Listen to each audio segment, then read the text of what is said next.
Production. Let's get it. Hello, and welcome back. So, I'm Dr. Butler, your favorite exercise scientist. And today we're going to do something a little different. We're going to do something that I mentioned before. We're going to do a question and answer episode about the competition. As we know, I competed last week.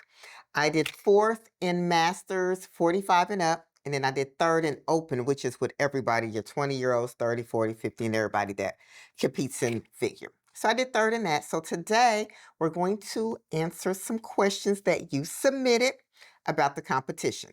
So we have my husband, Eric. He will be asking the questions and I will be answering them. And if you see me looking at my paper, some of the questions I wanted to make sure I didn't forget certain points. So I wrote them out to keep me on track. So we're going to start with the first question. First of all, just want to say you was always number one. Well, the first question is, what are the types of competition? I believe there are different divisions like bikini, wellness, physique, and etc.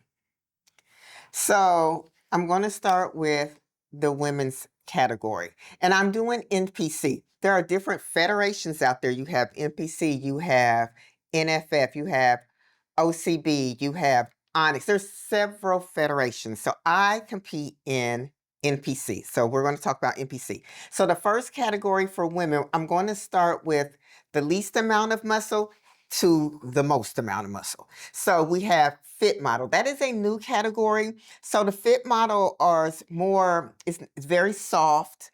You want to be very soft. They're looking at your balance, proportion, and stuff like that. You're not having a whole lot of muscle separation. Not having any muscle separation, really. So that is the fit model. Next, we have bikini. So bikini is lean, but it's not shredded. It's in your balance proportioned. Next is wellness. So wellness is more lower body development. That's what they're looking at. So they're looking at full quads, glutes, hamstrings. The upper body is still pretty toned. So then we have figure. Figure is the category that I compete in. So we have our V taper. So that's where we have the wide shoulders with the back. We have a narrow waist. And it's more muscular than the wellness, bikini, and the fit model. You have visible muscle separation, but not striated. Then we have women's physique. So that's a little harder than figure. So that's more muscular than figure. You can see the muscle separation. You see some stridence, and you have a strong posing routine. Then the last category for women is women's bodybuilding. Now, this is, the big, strong women is maximum muscles, maximum. And then we have, of course, deep separation and striations. It's the extreme condition. So those are the women's categories in NPC. Next, we'll go to the men. So the men, will start again with the least amount of muscle to the greatest. So we have the men, we have the physique. So these men, they'll wear like beach shorts. So like the swimming shorts, the trunks. So that's more of a beach body figure with the shorts. Then we have the classic physique. This is like the golden era symmetry, and you have the vacuum flow. So that's when they're doing the vacuum poses and stuff like that. And they have the little shorts on. Then we have bodybuilding. So now with the bodybuilding, so that is when the men that have the size and you have the little bikini thingy on and the conditioning, and you have mandatory poses with that also. Are you ready for the next one? The next question, realistically, what does your diet look like? Let's say 6 months out to up to the day of competition. So the diet is really going to depend on your starting point. So we all have an idea of what body fat percentage we should be. So when I'm prepping myself and I'm prepping my clients, I don't necessarily look at the weight so much, because unless it's a category that requires weight. But I don't look at the weight. I look more at the body fat percentage. So if we look at, so in the beginning of the prep, we're still kind of like building. So we're still like in a building stage. So our diet is pretty much, you're going to eat a lot. You're going to eat a whole lot. And it's going to be of your protein, your carbs, and your fats. You're going to eat a lot because you have to build that muscle up. And then once your body fat gets down, we should start cutting maybe about 16, 12 weeks out. So that's when your food is going to start getting, the portions are going to get smaller, the calories are going to get smaller. And as you get closer to the prep, depending on what your physique looks like, you're going to have to take out carbs. You're going to have to switch your protein sources. So maybe from chicken and turkey and beef to fish. Your vegetables are going to change because you're not going to, broccoli is going to make you bloated. It can cause you to bloat, have gas. So we're going to cut the broccoli. We're going to add more asparagus. So it really depends on what your body looks like to determine how the diet's going to go. So in the beginning, you're going to eat a lot. In the end, you're going to eat a little. And you're going to eat a whole lot of proteins, very little carbs, very little fats. Okay. As for how to start your prep and how do you sustain the shredding and the weight loss? So how you initially start the prep, again, you'll have your workouts, you'll have your food. And then as far as the shredding, that's still going to go back into what I said. So depending on where your body is, you'll depend on what you're going to eat. So to get shredded, you're going to cut out the sugar. We're going to only eat certain carbs, certain proteins. So it's pretty much, depending on what your body looks like, it's going to determine how the diet goes. So the more body fat you have, the more work we're going to have to do. Okay. What does posing practice look like and when should you start posing practice? Posing. Posing is very important, and I think a lot of people ignore posing. Posing is going to make you or break you on stage. It's all about their presentation and presenting the muscles that they're looking for that category. So when to start posing? If this is your first show, you probably should start when you start your prep. So whether that's 20 weeks out, 28 weeks out, if you're more seasoned and done it before, you still need to practice posing. Maybe 3 or 4 months out, you'll start your posing. And as you get closer to the show, the posing is probably going to pick up. But posing, you can spend maybe 30 minutes a day. But you're going to have to learn how to hold the poses. You're going to have to learn how to flex the correct muscles in the poses. Holding the poses is the hardest, especially if you have not trained for it. So the last competition I just did last Saturday, they had us standing in the front like forever, and then they turned us to the back, stand us forever. And one of the ladies next to me, because we was just holding the poses so long, she couldn't hold it, and she just dropped her pose, and she went back into it, but that's not what you want to do. So you want to practice the posing 30 minutes a day. I say 5 to 6 times a week. A week. So you're going to want to hold it, learn how to hold it, want to learn how to transition, make it fluid so you're not looking like a robot. So posing is very, very important. Okay. So what does in-season and off-season training look like? So when you think about prepping for a show, it's not the 20, 25 weeks right before the show. So the prep is actually showing what you did in your off season. So the off season is when you're going to build. So this is when your calories are going to be up and you're going to be happy. You're going to be eating a whole lot. The training, you're going to have, so you're trying to build muscle. So you're going to have heavy weights. It may be less reps because you're in the building phase. It's going to be a lot of volume. Your body fat during the off season is going to go up because you're eating. And you have to have a surplus to build muscle. You cannot build muscle in a deficit. You don't have enough of the protein in you, the raw materials, the micronutrient, the macronutrients. You're not going to have it if you're not eating enough. So we have to eat to build. So now, once you get to a point, then you'll start the prep. So the prep is going to show what you did in your off season. So this is when our calories are going to get lower. This is when the reps may, depending on how you feel, the reps can go up, and then we're going to decrease the weight. So you're going to do more reps, less weight, because at this point, we're not building anymore. We're just trying to show what we already built. So we're trying to cut down the fat and stuff like that. Okay. Question I know you got the answers for. How do hormones, age, or menopause impact prep and fat loss?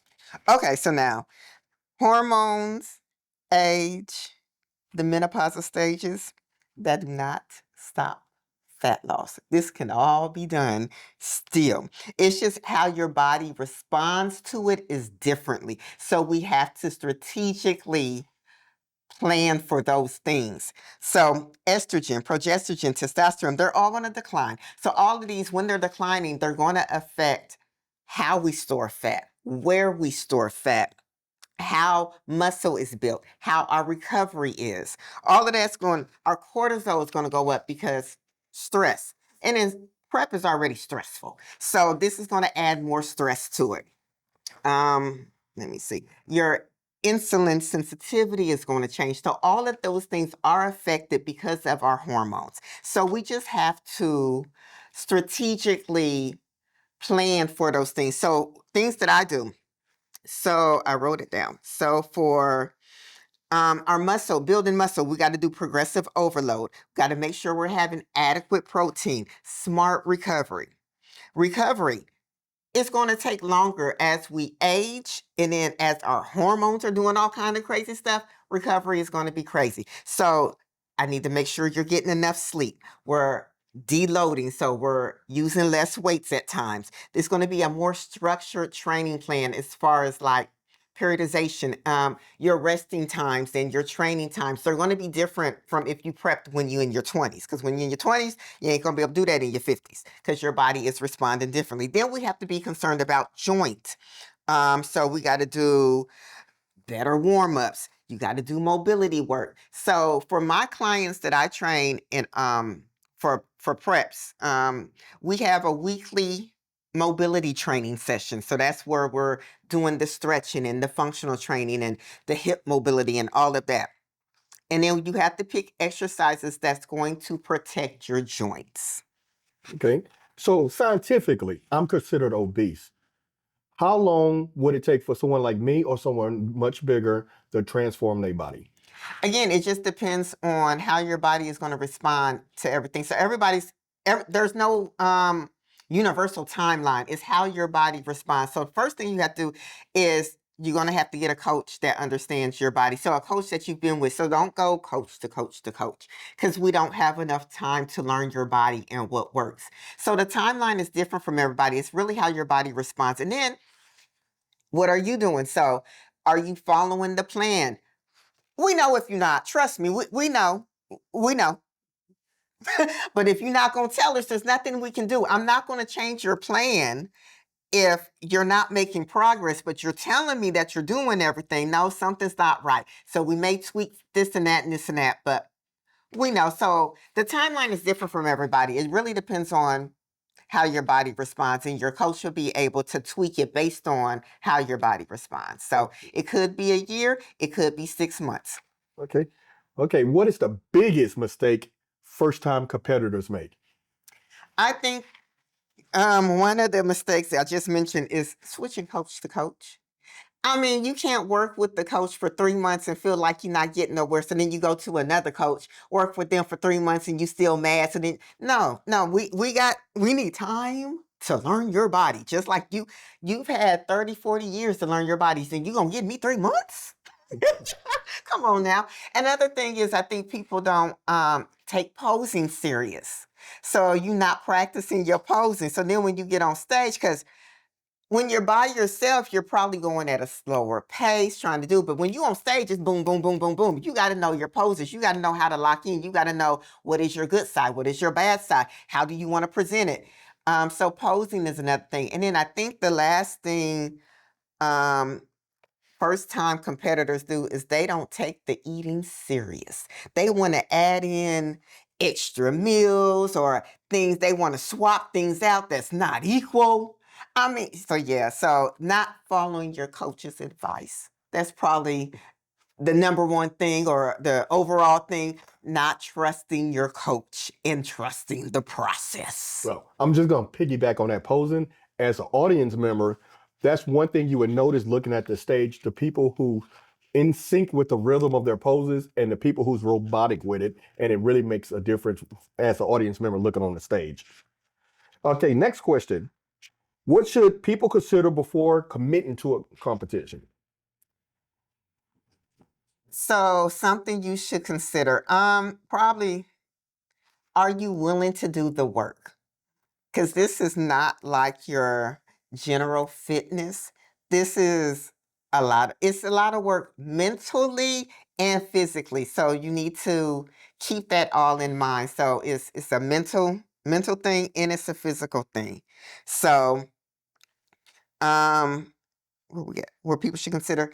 So I say, how much work are you willing to put into it? Because your lifestyle is pretty much going to change, and you have to plan everything. You got to plan when you're going to work out. You got to plan when you're going to rest. You got to plan what you're going to eat. So if you have meetings and errands to run, you need to figure out how you're going to eat that food. I had to go buy me an electric lunchbox and keep in my car.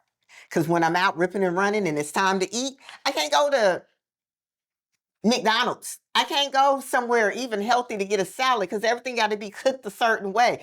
What kind of oil are you cooking that in? How much is this? Did you weigh that? They're not going to do all that. So I have to keep my food with me. I have a cooler I keep with me and an electric lunchbox I keep with me when I'm on prep. Okay. And this is an extension of that question. What do you recommend for people who have a busy lifestyle? Do you recommend them getting competition, or what kind of lifestyle should they be in before they start?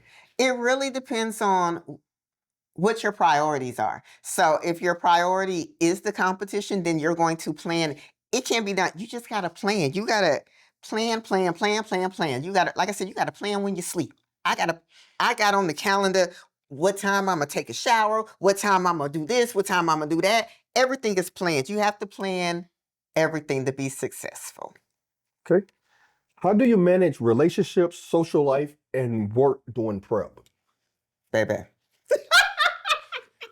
Ooh, that is, so actually with this prep, is something I had to learn to do because before, when I competed, I wasn't married. My son was grown and on his own. It was just me at home. All I had to worry about was me. But now I got my husband, I got my son and his family. So I got to take time for my grandbaby. So it gets hard, but you got to plan everything. So you got to plan your cheat meals for the date nights. You got to plan when you're going to go out, when you're going to do this. And then as we get closer to the shows, for me personally, that's when I have to start stepping back from things because I can't go to a networking event that's going to have margaritas and tacos because I like margaritas and tacos. And I don't know how strong I am.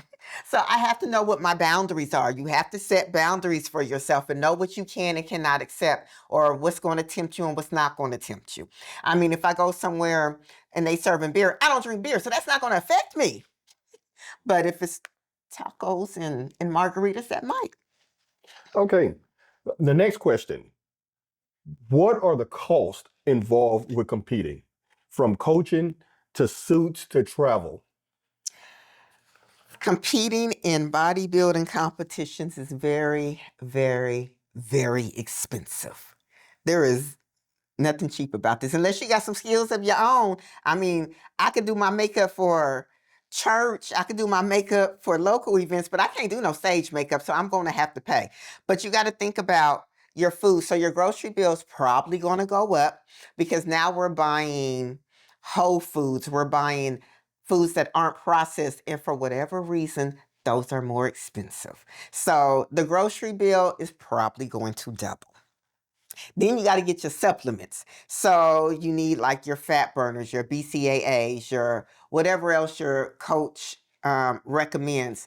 You're going to have to buy your supplements. So that's just the food and the supplements. Then you got to pay for your coaching. Now you got to pay for the coaching. Then you might have to have opposing coach. So I've always had both. I've always had a coach to train me, and then I've had a coach to pose, although I've started doing self-coaching for the training, but I still have a posing coach. You want somebody else's eyes on you. You're going to have blind spots that you don't see. So there's 2 coaches that you're going to have to pay. Then when it comes to, for women anyway, we got the suits. The suits are going to run you anywhere from $500 to $800. And I will wear my suit until every stone fall off of it. Yes, they are expensive. Them little tiny pieces of thread are expensive. Then for the women, we have makeup. If you can find someone local, that would probably be best, and it'll probably be cheaper for you. But if you can't, you're going to have to go with their makeup artist. So the last competition I did last week, I paid $200. I was in that chair maybe 20 minutes for my makeup, but I look good. However, so we got makeup. And some men, they do makeup too. Maybe not as much as we, but like the foundation and the powder and stuff like that. I don't know if it's a different price for men, but some men, I have seen men do the foundation and stuff like that. So then we have your membership. So again, like I said, I'm NPC. You got to buy NPC membership. So this year I bought it online and it was like $168. I think the last time I competed, it might have been $150, $125. I don't know. So, but they go up. So in whatever federation that you're competing in, you're going to have to buy that membership. So then we get to the actual show. You got to pay to compete. So each category has a price and the classes have a price. So the show that I just did, it was $115 per category. I did 2 categories. Now the show that I'm training a couple of my ladies for competitors, their show is $140 per category. So depending on. And then I was looking at some shows for next year. They actually have a fee to register, which was $150. And then you have to pay for the classes, which was an additional $200 for the class. Each competition is different, but it's expensive. Okay. The next question is a 2-part question. How do I get started? And once I get started, how do I pick a coach and what red flags should I look for? So where do you get started? The first thing you need to do is figure out which category you want to compete in, because that's going to determine your food. That's going to determine your workouts. Because with me doing figure, I'm not going to do the same thing as a fit model because they don't have to be, their physique doesn't have to look like mine. So we're not going to eat the same thing and we're not going to train the same way. So you need to figure out what is your idea competition body looks like so we can start your training and your meal plan towards that. Now, genetics plays a part in this. So if I want to do fit model, it's going to take me a long time to lose my muscle mass and get there. And a lot of it's genetics. So like, I think my arms are naturally big, but if you look at my dad, you would understand he's a competitor too, and he has very large arms. My lats are very large. Again, I think that's genetics. So I would have to do a lot to lose that. But however, if you look at my waist compared to the other competitors, I'm very blocky. So I have to do a lot of things to make it look like I have a small waist compared to them. So there's things that can be done, but there may be some categories that it may be because of genetics, you have so much work, you may just decide you want to do a different category. So first decide what category, and then we'll try to get your body ready for that. If we see it's going to be a lot of work, because of genetics, you may want to switch categories, but at least know the category. Know the federation that you want to do, because each of them have different ones. So I do NPC, and NPC has some drug tested shows. They have some non-drug tested shows. I can't do the drug tested shows because I'm on hormone therapy. So they consider testosterone as a drug, although it is a normal thing, but I'm not going to go there. I can't do natural shows because I'm on hormone replacement therapy. So know the federations and know what their rules are. What are you allowed to take? What you're not allowed to take on them in them federations. The coach. So as far as coaches, all right, I wrote stuff down about coaching because I wanted to make sure I didn't miss anything. So choosing a coach, this is like one of the most important decisions that you can make as a competitor. And I have gone through a few coaches. From that, I've had learned what I would like to be as a coach, what I don't want to be as a coach. You're looking for someone that you're trusting with your health, with your hormones, with your physique, with your mental well-being. You're trusting someone with all of these things. So you need someone that you trust. You want a coach that's going to align with your goals. I've had coaches, and I don't take any PEDs, so performance enhancement drugs. So I don't do steroids. I don't do anything like that. Everything that I take, you can buy at a nutrition store. But I've had coaches in the past that they like them kind of things, and that's okay. But that's not what I want. So they would try to push that on me. That was kind of annoying. You already know I like to stay natural. Do they communicate clearly? Now, if you get a coach that's just always telling you what to do this, and they can't explain why they're telling you to do this, that may be a red flag. So with my ladies that I'm training, we'll do different things, different exercises, or if I switch something up, I'll tell them, hey, I've noticed this, so I think we should try this instead. Or I have you doing this exercise because I've noticed this. If they can't explain what they're doing and why they're doing it, you might want to run. You want a coach that changes the meal plan and the diet plan based on how your body responds.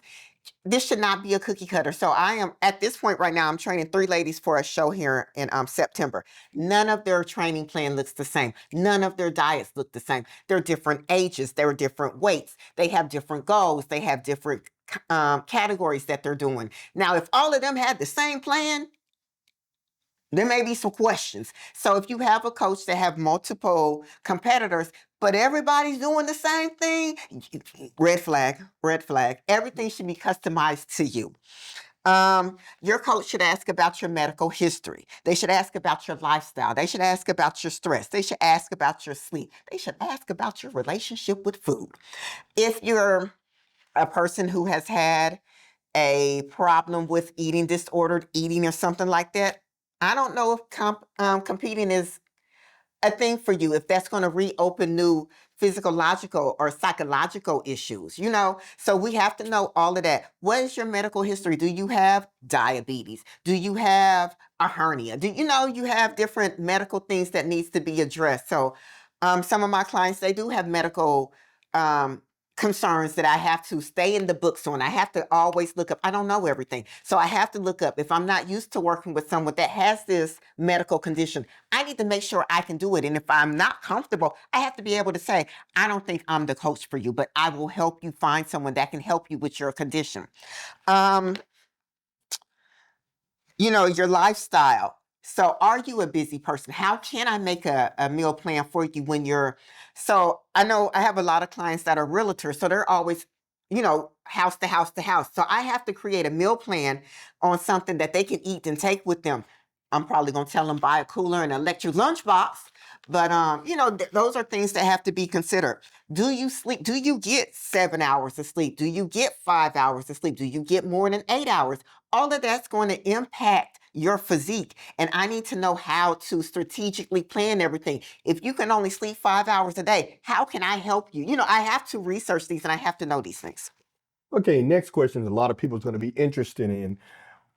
You started at 180, correct me if I'm wrong, and you went down to 124 at the lightest.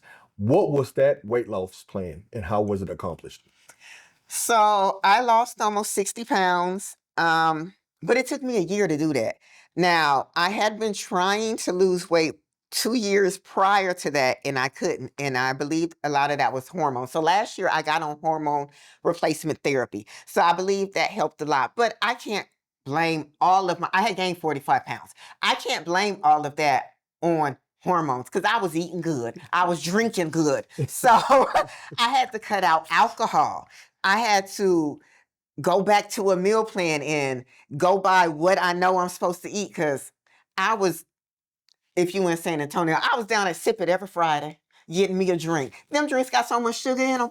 So I had to cut out the alcohol. I had to get on a meal plan. I had to watch my protein, watch my carbs, watch my fats, eat more foods at home, not eating out as much. So I pretty much had to do everything that I knew I was supposed to do and wasn't doing. Okay, you touched on this question a little bit through this interview. How did this competition differ from past competitions? So with this competition, it was more personal for me. The other competitions I did, so when I first started competing, I really just started competing because I just wanted to lose weight and I didn't know any other way to keep me focused. I'm a very, very, very, very competitive person. So I need some kind of competition. So in order for me to lose weight, I needed a competition. So I was like, oh, I'll do bodybuilding. I literally woke up one day and said, I'm going to do bodybuilding. I had no idea what that meant. So if I did, I probably wouldn't have done it. But anyway, it was different. So before I did the first competition, and then I started learning about pro cards and stuff like that. And because of who I am and my personality, I always want to be the best at everything I do. So I'm trying to be the #1 Olympian out there. I don't even know what that means at the time, but I knew there was a title for it and I wanted it. So I was chasing that. And then as I matured in the sport and learned what it really took to get there, I'm like, I don't know if that's for me. And then I met my husband, right? And then I wanted to start doing other things than competing. So I kind of let the competition go. And then once I gained all the weight and had all these issues, I started having issues. I have 3 bulging discs in my neck. I have arthritis all in my back. Um, and I believe it's don't give me the line. I can't remember where it's at. But anyway, one of my discs is completely flat. So the bone is like bone on bone, right? And it squeezes my nerves. So I always have back pains. I was told I would never compete again. I'm the type of person, don't tell me I can't do something because I'm going to show you that I can do it. So the doctors told me I wouldn't be able to compete. So I had to learn how to do everything safely. Now I had to go back and research, how can I do this in a safe manner? What exercises can I do instead of a deadlift? I had to go back and learn all of these things. So when I did it this time around, so last week when I competed, pro card was never my goal. It was proving to myself that I can do this and that I can do it while I'm in perimenopause with all of the medical conditions that I have. So with that one, and then come to find out, or it turns out, this is probably the best time I never looked on stage. So it was something to prove to myself that I can do this, and perimenopause was not going to stop me. So this competition was different because it was more personal. I refuse to let perimenopause tell me what I can and cannot do with my body. Okay, final question. What should people know about peak week and the day of the show? Okay, so now peak week. Peak week is the week of the show. And it's like your body should be at its peak at this point. There is no more trying to build muscle. There is no more manipulating this and manipulating this. Peak week is what you're going to present on stage. So the difference is, but there are some things that we have to do to get ready. So like during peak week, so prior to peak week, for me, probably a month out, I went on a low carb diet. I would eat oatmeal for breakfast. And that was pretty much the only carb I had. I had vegetables, of course, but that was the only, there was no rice. There was no sweet potatoes. There was none of that. I had oatmeal for breakfast. And then I had like a third of a cup. So during peak week, now I need to carb up because I depleted everything out of my body. So my body has no glycogen, no nothing, and I kind of look sunken in. So now we want to fill back out. So you'll start loading carbs. So I believe I started carb loading like on Wednesday. It was like a slow climb up until Friday. Um, so I introduced carbs back into my diet, but it wasn't the fun carbs. It was the oatmeal, the rice, the sweet potato. But they was fun at the time because I hadn't had them. So I have to add carbs back in. But as we're adding the carbs back in, you got to watch your sodium intake. You got to watch your water intake. So you would start doing like water manipulation because to get on stage, we want to be dry, but we want to be full. So we're eating carbs, we're watching our sodium, but we're starting to cut the water. So on the day of the show, I'm literally having sips of water, just enough, just until you get on stage. After you're off stage, go drink some water. Not a whole lot though, because you gotta come back in the evening. But so you're doing water manipulation to dry out and to look as big as you can on stage. Peak week is very, very hard mentally. I don't know so much physically, but mentally, because at this point you are depleted. So if you don't know, you will now. If you don't have carbs, you're going to be irritated. His breathing. But you're going to be very, very irritated. So as you start to introduce the carbs, you might get a little happy again. But because you're so depleted of everything, once you start carbing back up, you're kind of filling back up. So that's kind of what peak week is. We're kind of manipulating what we look like for that short amount of time. And I want to add this on real quick. What I look like on stage is not what I look like every day. There is no way what you is not healthy, put it like that. You should not be walking around every day looking like you about to get on stage. Some of your organs about to fail. It's not healthy. So once we get off stage, we immediately go into our off season, because now we're trying to get our body back to a healthy state, bringing our body fat back. So last time I checked my body fat, I was at 10%. However, that was probably maybe 2 weeks out. I didn't check it after that anyway, because I have boundaries and I know how my mental state is. If it was to go up or down, I'd probably freak out. So I know what my boundaries are, so I didn't check it, and I still have not checked my body fat. However, my weight has gone up since the show. When I got on stage, last time I checked my weight was 123. However, I was still having water and stuff like that, so I don't know what my actual stage weight. It could have been 122, 121, but when I got back from Houston, I was a nice 127 because I was eating. And then when I weighed myself on Tuesday, I think I was at 129. When I weighed myself on Thursday, I was at 130. And I said, let's slow the train down. So we got back on the meal plan. You should always do a reverse diet. So that is something important too. If your coach does not give you a reverse diet, there is something wrong with that coach, because now we have to bring your body back to a healthy. And I did have a reverse diet written for myself, and I just chose to binge. I was supposed to binge one day and it kind of went over a couple more days. So now I'm back on my meal plan. I'm back on my reverse plan. So now I'm trying to bring everything back so I can be at my correct maintenance. So at the time, I might have been eating 1,100 calories when I should clearly be eating 2,200. So now we're back in the process of building my metabolism and everything back to eating 2,200 calories. Okay. Bonus question. What was your first meal after competition? So the first meal, actually, I ate. So we have a morning show, which is the prejudging, and we have an evening show, which is the finals. Sometimes I'll eat in that break, and sometimes I won't. I decided this time to eat, and I'm not suggesting anybody to do anything that I did. I had a salad, which isn't bad. That's good, but my drink choice was a nice alcoholic beverage. Why you shouldn't drink alcohol, especially during prep. It's not that it's going to put on all this fat or anything. It does have a bunch of empty calories. So it does have 7, I believe it's 7 calories per gram. However, what it does is it slows down the fat burning process. So because of that, you can gain more weight. But my little one drink in between those shows wasn't going to hurt nothing. So I ate that, but my first real meal, which was after the finals, we all went out to eat to a restaurant, and it was like a Mediterranean kebab. It was lamb with a whole bunch of other stuff that was really good. I had some couscous that was like really good, and I had probably another drink. That was the night of. The next morning, now that was the real cheat meal. Baby, I had me some lemon blueberry pancakes.